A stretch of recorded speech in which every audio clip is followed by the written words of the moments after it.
राधानगरी तालुक्यातील केळीचं गाव म्हणून सोन्याची शिरोली गावाची ओळख आहे। तांबड्या मातीत केळीचं उत्तम पीक येतं। सध्या केळीला 15 ते 20 हजार रुपये प्रति टन असा भाव असल्यानं सोन्याची शिरोलीतील शेतकरी सुखावला होता। मात्र अचानक सुरू झालेल्या अतिवृष्टी आणि वादळी वाऱ्यामुळे केळीच्या बागा जमीनदोस्त झाल्यात।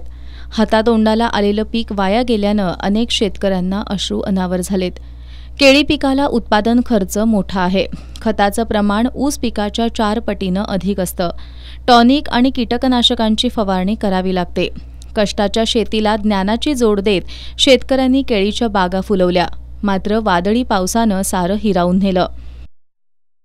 सोन्या शिरोलीत एकूण क्षेत्र बघितलं तर अंदाजे 20 एकरच्या आसपास सोन्या शिरोलीत ऊस केळीचं पिकाचं क्षेत्र आहे। एका केळीच्या बुंद्याला 250 रुपये मिळत असले तर 125 रुपये हा शेतकऱ्याला ते खर्च म्हणजे सुरुवातीला त्याला करावा लागतो।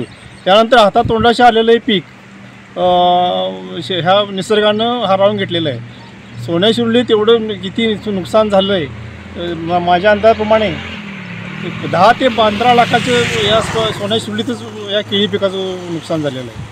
त्याचा खरोखर या शासनानं गांभीर्य लक्ष देऊन त्याचे पंचनामे करून ह्या शेतकऱ्यांना कुठं तरी मदत करावी तर हा शेतकरी उभा राहील। 8 दिवस आणि पाऊस लागत असल्यामुळे जवळ गावातील 10 एकर क्षेत्र असं उद्ध्वस्त झालेलं आहे। लाखो रुपयाचं नुकसान झालं आहे। तरी सरकारने याचा पंचनामा करून आम्हाला नुकसान भरपाई द्यावी ही शासनाकडे विनंती आहे। शासनानं या शेतकऱ्यांना तात्काळ एकरी 50,000 रुपये पीक भरपाई द्यावी अशी मागणी विलास पाटील, गोविंद चौगले, नंदकुमार पाटील, गजानन चौगले, सुरेश चौगले, रमेश बेलकी, सातापा पाटील, नृसिंह चौगले, प्रवीण दांडेकर, दीपक चौगले आदींसह शेतकऱ्यांनी केली आहे।